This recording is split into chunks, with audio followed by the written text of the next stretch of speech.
So the thing is that for anyone to take action, they need to feel protected. They need to feel like they're safe in taking the action, or that if they take the action and there's a risk, they can mitigate it or they can deal with it. So some people rely on themselves for that protection. They go out, they do stuff, they get out of their comfort zone, and it doesn't feel good, but they've got this confidence they can protect themselves. Those people aren't your clients and they're not on your team, because if they were, they wouldn't be asking somebody to lead them through the process. It's that simple. They're asking you to lead them. So what that means is I want you to take something I don't feel safe in and make me feel safe in it. Go.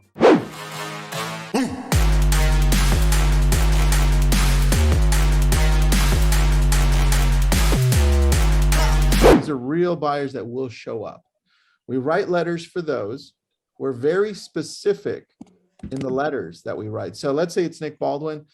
I'm going to write up the letter and it's going to say, hey, Mr. Seller, I've got a husband and a wife, Nick and Ann, and they're looking for this single family residence. It's in your neighborhood.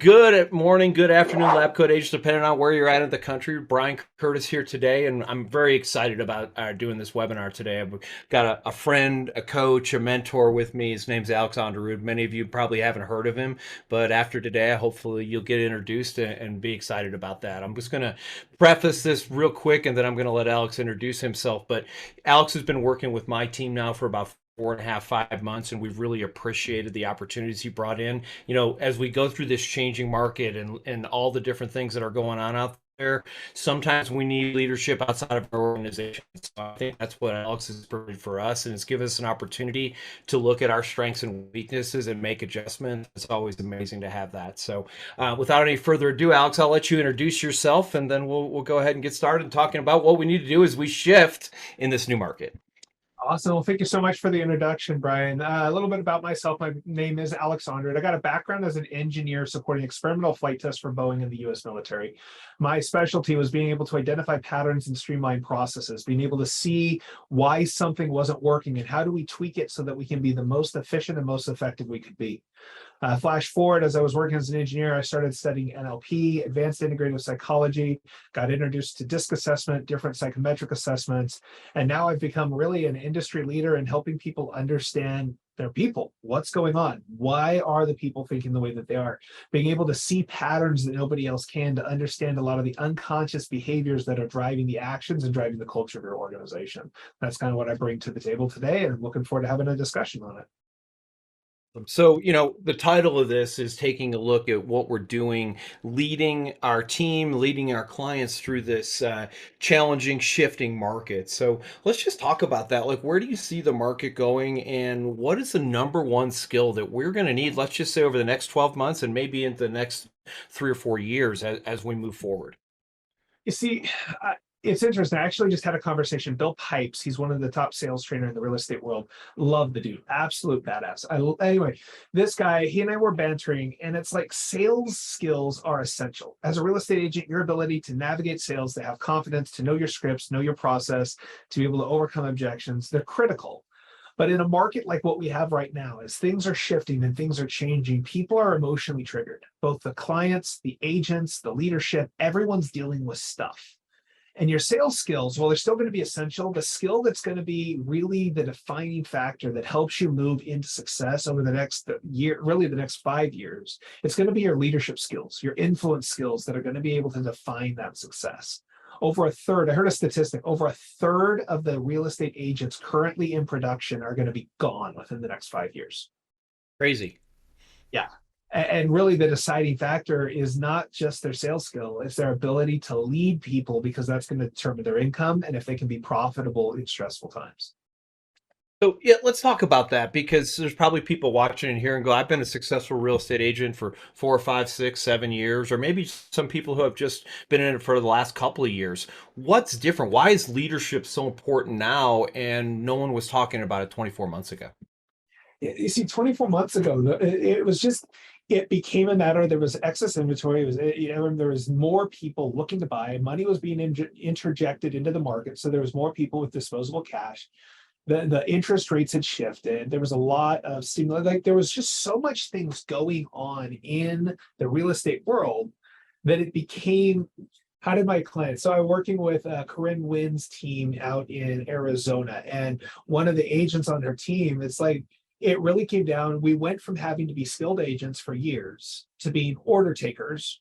And for the last couple of years, we've been order takers, not real estate agents. And this is one of their top producers, people who are like, they've been in for 20 years, they're really good, they know the markets, but they're like, we've really just become order takers.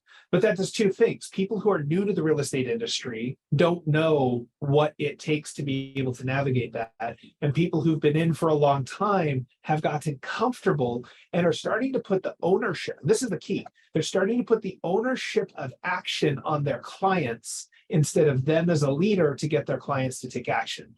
It's like, well, here's the thing. I gave them the thing. Why didn't they do it? Well, you know, it's their fault they didn't do it. You can't have that attitude in this market. You can't have the attitude, it's not my responsibility. Yeah, and I love that because all too often we're like, well, I sent them an email, I texted them, and then they don't want to do anything. I guess they don't want to do anything. So there's more to it, and I love that. And so we talked about this before, and obviously you've worked with my team. I mentioned that, but so let's just talk about what that leadership skill is, because we've made a broad overview. We have to be better leaders, and I don't think anyone on this call is going to argue that. But where do I start? I mean, what does that look like for me as a real estate agent or as a someone who's leading a team? What does that mean, be a better leader? It's such an obscure thing that you hear. I am certified as a John Maxwell coach. I've done the Grant Cardone licensing. I've done leadership training with the Dale Carnegie Institute. Like I've got all of this background and stuff. And it's interesting because they all teach very similar strategies, techniques, tools, but it wasn't until I became a dad that I realized what it meant to be a leader. When I became a dad back in 2019, I needed to figure out how to be a dad because my role models, I didn't have the greatest upbringing. I didn't have the great, like, I didn't want to give my daughter what I had. I wanted to give her what was effective, what would work, and I wanted to create a nice life for her. I have to say, like, one of my proudest things that I have in my life right now is when I look at my daughter, I go, who's the best? She goes, me best, daddy. And I'm like, that right there is gold. But I hired a parenting coach. Her name is Samantha Bell with Sure Parenting. She's amazing. And she had me read a couple of books. And one of the books I read, it was called The Power of Showing Up.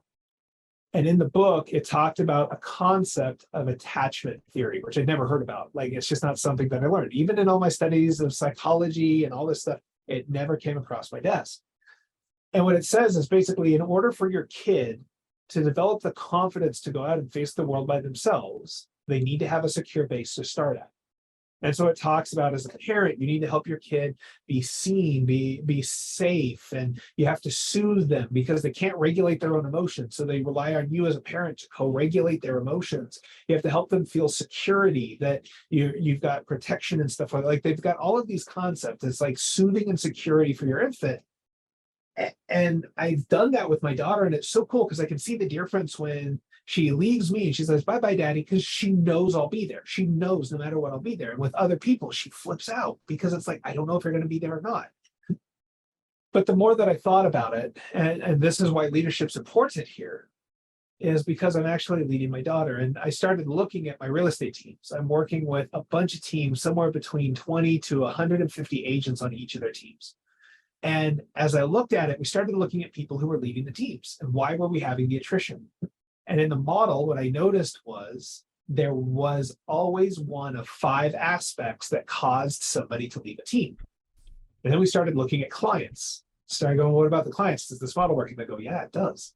So what I did was I took this basic concept of attachment theory from a parent perspective, and then I shifted it into a leadership perspective. And it's helping people feel seen, safe, accepted, protected, and empowered. Those 5. You see, really, in order for anyone to take action, they need to feel protected and safe. Say those again real quick, Alex. Seen, Yep. safe, what were the other ones? Safe, accepted, protected, and empowered. Okay, awesome, thank you. Yep. So the thing is that for anyone to take action, they need to feel protected. They need to feel like they're safe in taking the action, or that if they take the action and there's a risk, they can mitigate it or they can deal with it. So some people rely on themselves for that protection. They go out, they do stuff, they get out of their comfort zone, and it doesn't feel good, but they've got this confidence they can protect themselves. Those people aren't your clients, and they're not on your team, because if they were, they wouldn't be asking somebody to lead them through the process. It's that simple. They're asking you to lead them. So what that means is I want you to take something I don't feel safe in and make me feel safe in it. Go. That's what they're giving you. As an agent on your team, I'm not confident in this real estate thing. Help me feel good and make money. As a client, I don't feel good navigating the real estate process. Help me feel good and help me get there. They're asking you to lead them. The problem is that we jump into trying to make people feel safe and protected by telling them their problems aren't real. It's not a big deal. You can't make a 3-year-old not afraid of the dark by just telling them there's no monsters. You don't get the reality. So the way that I structured this, because I've modified it and made it my own, is in order to make someone feel safe, they first have to feel seen. If you can't see their threats, if you don't make their reality real, valid, and acceptable, you can't see their threats, which means you can't make them safe. Okay. You just don't get it. Does that make sense? Yeah. It does, but let's I don't want to say dumb it down because that's not what I mean, but let's make this an analogy for real estate. So in other words, I've got a client, whether it's a buyer or seller. Step one, how do I make them feel seen? Like, what does that look like, and what's some processes that I can use? So I was talking with an agent on Tina Call's team out in North Carolina, and in the conversation, one of the things that we bantered on, it was like, I've got this client and they're all excited about working with me. And then all of a sudden they're like, yeah, I just, with the holidays coming up and the market, the way it's shifting, I think like maybe I should wait and just wait a little bit longer. I'm going to work with you. I'm totally working with you. I'm just not ready to take that action yet. And she's like, yeah, but you just, with the holidays, there's a lot of people who are going to want to move because they already have the time off. So that would be a really good time. And I'm going, that you want to hear them feel seen is, I get it. The family, the stress of the holidays, the fear of the market, things are crazy right now. And right now, you're not confident in what it is that's going on and how you're going to get there. And ultimately, you want to take care of your family. You want to take care of them, and you want to make sure you're getting the most value for your house. And you want to make sure you're not adding stress, especially in the time that you got right now with the holidays and everything. I heard you say that. They're like, yeah. I said, the thing is right now, by not taking action or taking action, either way, you're still going to get through the holidays and you're going to be able to be survived. I just made you feel seen because I acknowledged what you're going through and I made you feel safe. Now, I'm okay with whichever action you decide to take, but the thing that I need to do is, as your real estate agent, I need to let you know the market is shifting in a way that if you wait till after the holidays, you may miss some good opportunities. And if you want to do that, that's on you. It's okay, and I'll support you in that. But I also want to make sure that we're taking care of your family. And right now, there's a lot of people who are looking to move because they're taking time off and they're navigating right now because they have the holiday and vacation time to take at the end of the year to make the move. If we list your house now, we're going to have more people out looking at them than we will if we wait until January, February. And it's your call, but I'll support you whatever decision that is. But I think that the right decision would be to put it on the market now. Well, and in a way, that's an objection that you just handled, right? Hey, I want to wait. And, I love that you handle it first by saying you're not wrong, because this is a huge pet peeve of mine. I know it's a big one of yours too. Most real estate agents, the second they hear an objection, and they may not say this word, but they might as well say, oh, right? And instead, you said yes, right? You said yes. You're 100% right. And now let me just give you some more information to help you make a choice that's best for you, right? Is that... Everybody has their own reality. There's a book called Flow by Mihaly Csikszentmihalyi, and in it says there's more than 2 million bits of information, and I bet we process 126. It's not the real number. The number is 12 plus or 7 plus or minus 2 every 1/12 of a second, which means we're technically getting somewhere between 96 and 139 bits of information out of 2 million when we're doing good. That everybody can be standing shoulder to shoulder and no one's going to have the same two perceptions of what they just saw. It's not the way human brains work. And so because of that, you as a leader, either as a real estate agent or as a leader of real estate agents, you as a leader need to recognize the person who's across from you has a reality that is real and it is right. What I have people do, so like you have a pen and paper, if you draw a dot on your paper and you draw a circle around it, the circle is everyone in your sphere. Everyone outside of that circle, I don't care about. But inside of your sphere, they are correct, which means if you disagree with them, there's something you're not seeing or you don't get that would make their reality right. The minute you can make their reality right in your mind, you have influence in their reality and you can help them navigate to a new one. As long as you're fighting their reality, you can't. Mm. I love that because it is really true. So many people start out with, let me explain to you why you're not doing the right thing. And I'm so smart and I'm brilliant and I'm going to get you to the right thing. And I don't know about you, but telling me I'm wrong is probably not the best approach to getting me to believe in you as anything, So I really appreciate that. So that's seen and safe, protected. Where am I going with that? What are some of the things that I can do to make people feel protected throughout as a real estate agent or as a team leader? Right. So in order to make them feel protected, they have to feel accepted first. And accepted means not judged, not criticized. You're not seeing them as crazy. Here's the thing: they can tell if you think they're crazy, even if you're not saying it. So you got to deal with your baggage and your beliefs. Amen. Now, accepting somebody is just simply recognizing that whatever they do, it's their choice and you're going to support it. Protecting them is making sure that you follow through on your commitments. You're following through on the things you say you're going to do. You follow up. It also means showing up in their best interest, even when it's uncomfortable. And sometimes that means telling them what you're about to do is a high risk for you and your family.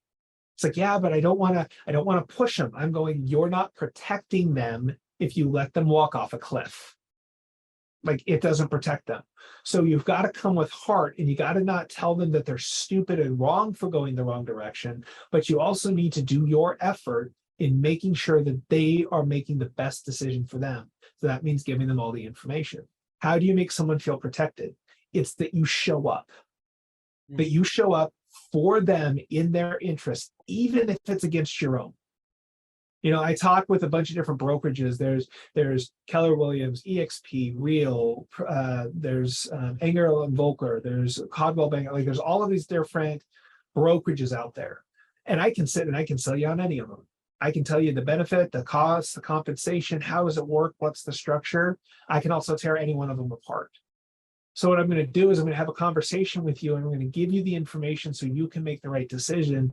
And even if I want you to join mine, here's the thing: if mine's not the right fit for you, then that's not where I want you to go. I want you to go where it's right for you. And I think what's right for you is working with me. If they believe that that's what you have in your heart, they'll work with you. Mhm. Well, and here's the thing, and I know we're not necessarily covering this, but I want you to think about the conversation that you just said. If you're talking about recruiting, obviously there.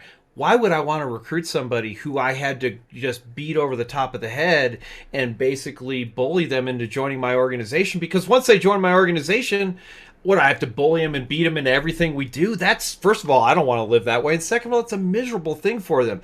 I think there's a delusion out there that, EXP is the best for everybody. Real's the best for you. KW, this independent.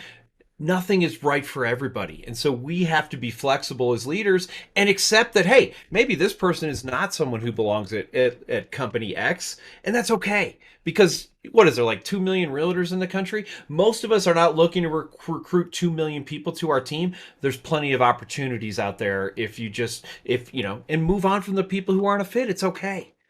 So, and here's the thing: if you want to make your team unrecruitable, what you have to do is, if you make them feel protected by you, going through this seen, safe, accepted, protected, you make them feel protected and you continually empower them to grow, they will never leave you. And you have to go through the cycle. It's not a once. It's not, I helped you feel seen one time. You got to do this again and again and again. If you keep walking them through this, they'll be there. You want to recruit someone, give them the exact same experience when you're not their leader. Because what happens is when their leader fails them, you've been their second the whole time.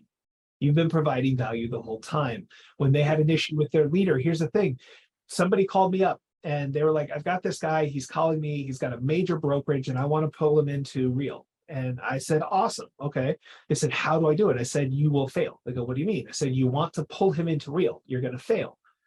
I said, what's the problem? And they say, right now they're having a really hard time with this particular leader in their organization, and they're thinking of leaving the brokerage. I said, have you taught him how to adapt his communication to be effective where he is? I said, no, why would I do that? It solved the problem. I said, it solves his problem. Right? You're showing up in a way his leader isn't. You're having his best interest at heart. And they did that. They made the connection. Guy did a jump. He stayed where he was. But here's the thing: there are 3 other teams that he was connected to that he sent over to this guy who switched brokerages. But it's just because he showed up and he did what was right. And it wasn't right for this guy to leave. It was just a communication breakdown. but he provided value. And so that leader, instead of switching teams, he stayed, but he set 3 other teams over for that.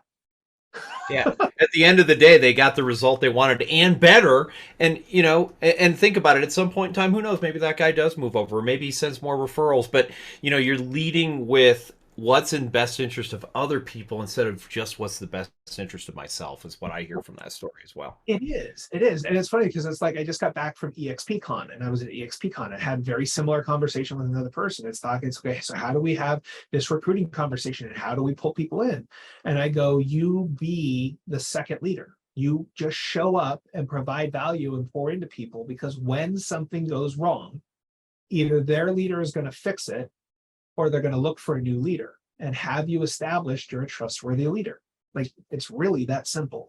But here's the thing, it doesn't just apply to recruiting, because we're talking about recruiting, it applies to clients. My brother's a real estate agent. Cool. Well, then let me make sure that you're asking your brother the right questions, because if he's new to real estate, I want to make sure you're getting the best care. When their brother messes up, they're going to go look for a new agent, and it's going to be you, because you were helping them work with their brother.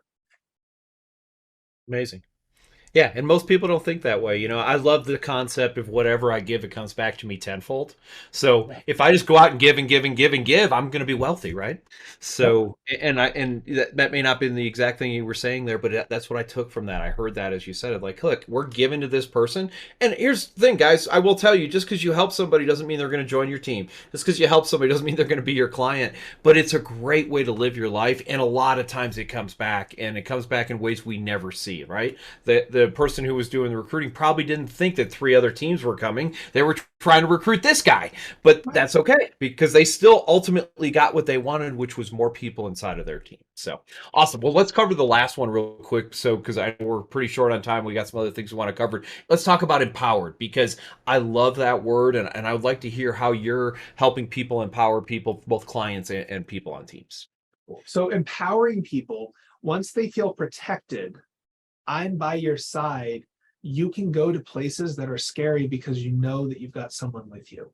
And empowering somebody is taking them out of their comfort zone and showing them that they, not with you, they by themselves are safe out of their comfort zone. And what that does is it then expands the comfort zone and makes it wider. That's what empowering is. So when you give somebody a script and you have them do the call and you give them good feedback and you go, good job, do it again, and you're navigating that, what you're doing is you're making them feel safe where they weren't safe before. Now they can do that on their own, and you can take them to the next step. That's what empowerment is. Empowerment is about helping people step out of their comfort zone, feeling safe so that they can take that next step. Awesome. Yeah, and what about with clients? Like, because I think that's a challenge that I don't know how to empower clients. I don't know, what kind of things do we do with clients? I get these new agents all the time. They're like, I feel like I'm not the expert because, I've just been in the business for 6 months. I've been in the business for 3 months. And I'm like, you took real estate school. You're better than almost every client you're going to work with, because they haven't. Like, you are the expert. Educate them, walk them through the process. Even if all you tell them is, first thing we're going to do is we're going to sit down and have a conversation. Next thing we're going to do is sign a piece of paper. The next thing we're going to do is build what you're looking for. And the fourth is I'm going to get it for you. That's how we work. They'll go, oh, okay. They're feeling comfortable in this process that they weren't feeling comfortable in. You just empowered them. I love that. And you're leading them. So I know a lot of people don't think about leading their clients. I hope after you watch that, you'll get this, because leadership, again, obviously we do it when we have people who work for us. And I don't like that term. Work with us is a better term in real estate, I think. But, who wants to go out and spend $500,000 with a guy who doesn't have a plan? And that's just what I heard. It's like you're giving these people a plan so they can feel comfortable and know, hey, this is going to be just great because Alex knows what he's doing. He's got a plan from A to B to C to D all the way down to Z. And I know when I have a problem or a question, he's got to solve it. Right. But here's the thing, what you just described, that works really well for somebody who likes plans, who likes to have that strategic approach. And that's somebody who's maybe more of a high C personality. But if you have someone who's a more high D personality, I want somebody who's going to get me results, even if they have to gnaw, kill, steal. I don't care what they got to do, but are they going to get me results no matter what? You have a high I personality type. Are you going to be somebody who's going to be able to be social and make sure it's a good experience? Or do I have to worry that you're going to get angry and aggressive with me? Like, your leader needs to lead you the way you need to be leaded. Your clients need you to lead them the way they need to be led, not the way you lead. Everybody's different. Everyone has a different set of behaviors. DISC is often used for measuring that. Everyone has a unique set of values, intrinsic motivators, what drives them. Everyone has a different set of filters. I use oxyology to look at how people filter the world around them and filter information. And they use this to construct their reality, but they also use it to go, are you a safe and good leader? Some people, you have a plan. I don't care if you have a plan. Are you confident you're going to get there? I don't care if you have a plan. I just want to know, can we get there? And if I don't believe you believe we'll get there, I don't care what your plan is. Absolutely. And I love that you're paying attention to the people. But let's talk about DISC a little bit, because it's funny. I'm going to tell a real quick story about DISC. I got frustrated watching people post DISC profiles and asking, should this person be a buyer's agent, a listing agent, a team leader, whatever. And one day I posted my own DISC profile and people told me I should be a party planner. So I kind of made my head hurt and I was like, this DISC thing is stupid. So honestly, the reason that you and I got introduced is because I saw you do something with DISC that was a little bit different. So I'd really like you to talk a little bit about DISC, and we're actually going to give a free assessment link to a really good DISC profile. There's plenty of cheap, crappy ones out there. I don't mean to degrade any particular one, but you have a really good DISC profile that allows you to really get into the depth of it. So let's just talk a little bit about why DISC even matters, because it was very popular and it's kind of faded now. But tell us why DISC is a valuable tool and what we should use it for as agents. DISC is a valuable tool. DISC profiles are valuable as a last known address, but the concept of DISC, in the early 1920s, there was a division in the psychological community where people started looking at abstract and abnormal behavior, wanting to know why people were broken and how do we fix them. William Marston was already broken. He was weird. The guy who created DISC, he studied normal people because he didn't understand them and he wanted to. And what he looked at was 4 different categories. The problem with DISC, there's a few different problems. One, DISC measures behavior. Behavior changes. If you believe DISC is fixed, it's stupid. I love you, but it makes no sense. If DISC measures behavior and behavior changes, how can your DISC be steady? It just doesn't make sense. Second thing is it's 4 categories. It's not one letter. You're not a D. D is how people tend to deal with problems and how they progress forward. But if you're interacting with people, you are somewhere on the spectrum of a high I to a low I interacting with people. It doesn't matter if you're a 99D, when you're interacting with people, your I is going to influence how you show up.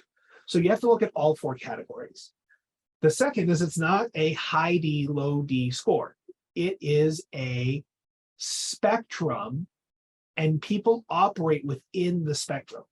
So my challenge with this, because you go out there and you have a DISC trainer who's often a high D or a high I personality type, and they tell you about the high S and the high C personality type from their perspective. So you'll hear things like the low C has no attention to detail.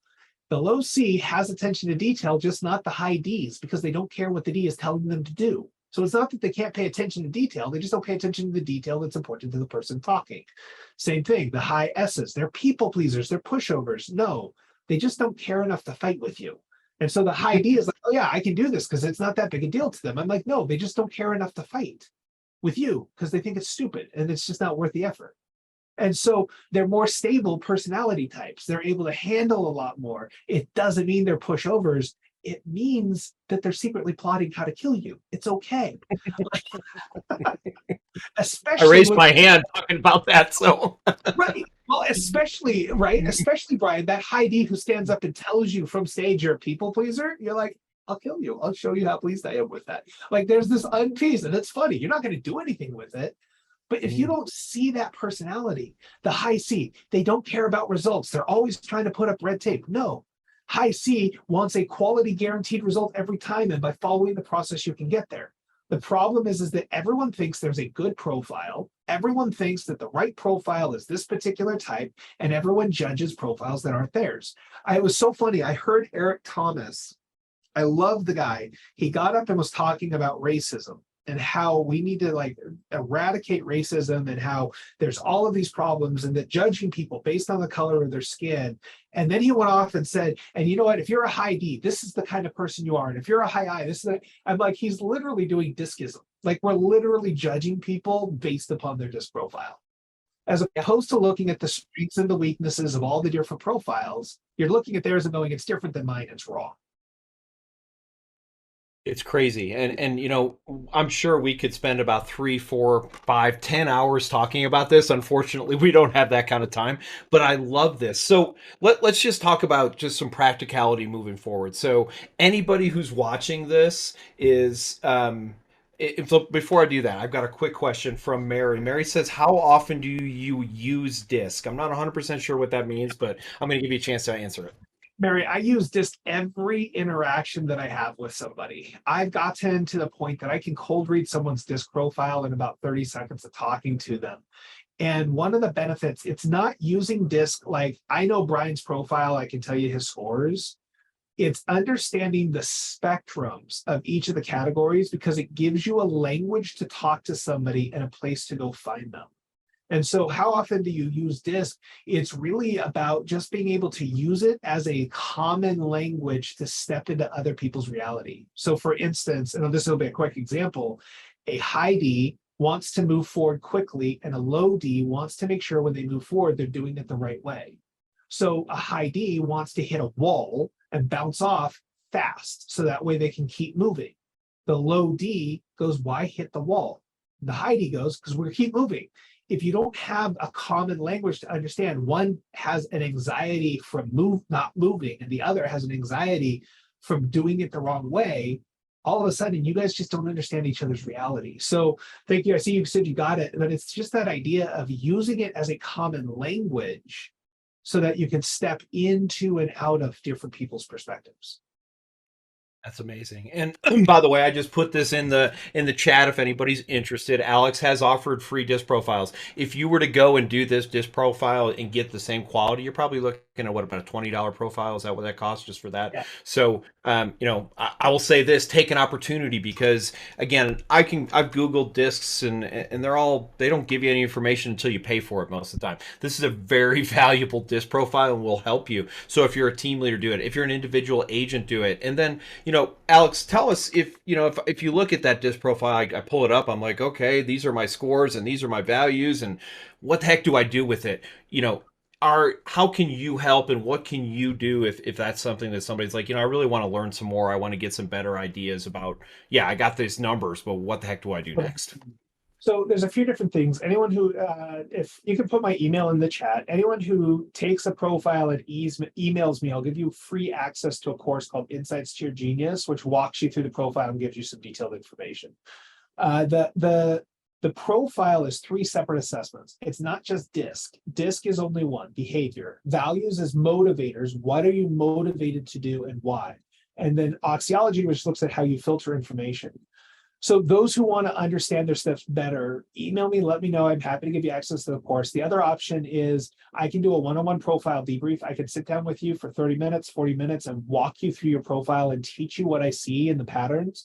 And how do you create an environment where you can be successful instead of fighting your profile, but using it to your advantage. So that's a really helpful session. I'm doing that. I've literally got 10 of those today. I'm walking people through. And so that's an incredible opportunity. Last is one of my classes. If you go to youdon'tknowdisc.com, I've got live trainings coming up. I think on the 1st, I'm in Michigan. On the 7th, I'm in Nashville. I've got other classes coming. But those are the different means. So being able to come get together with me one-on-one or come into one of my trainings, I'm happy to walk you through and help you understand who you are. And more importantly, how do you capitalize on your strengths and how do you mitigate your weaknesses with people or process? Well, that's amazing. Alex, thank you so much for being here today. Again, I feel like I'm kind of bummed this is only about 30 minutes because we're a minute over, but I'll let them fire me. It's okay.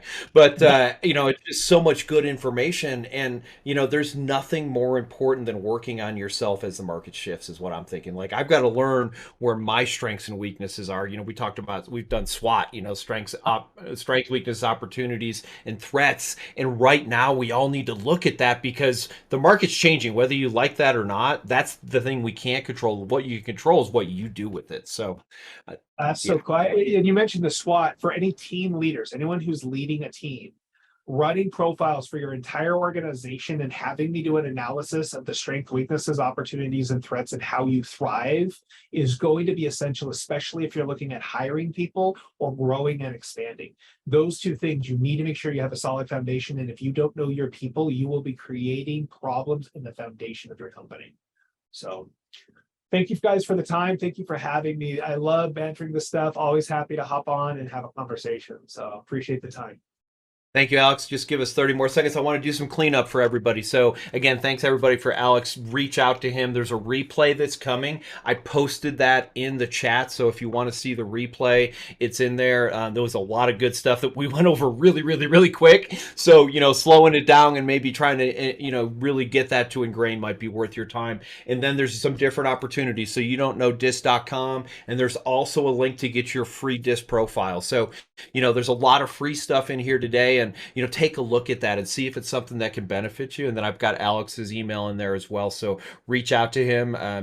Again, there's a bad, thing, but I'm a client first. I have to admit that. I'm excited to work with Alex, and I think there's some value for everyone out there to do that. So Alex, thank you again for your time today, and we really appreciate it. Any final thoughts before we close? You know what? Every single person who is out there is perfect just the way that they are. It's the environment that you're in and the habits and choices that you make that determine your success. And if you can change your environment, you don't need to change who you are. You need to become more of you. And understanding you is how you get there. So I appreciate the time and appreciate the interaction, Brian. You're always fun to work with, and you're such a leader. And it's so cool to have you as a friend as well as a colleague. And I love working with you. So thanks, Thanks, guys. Alex. Appreciate everybody. Everybody have an amazing day, and we'll see you again soon.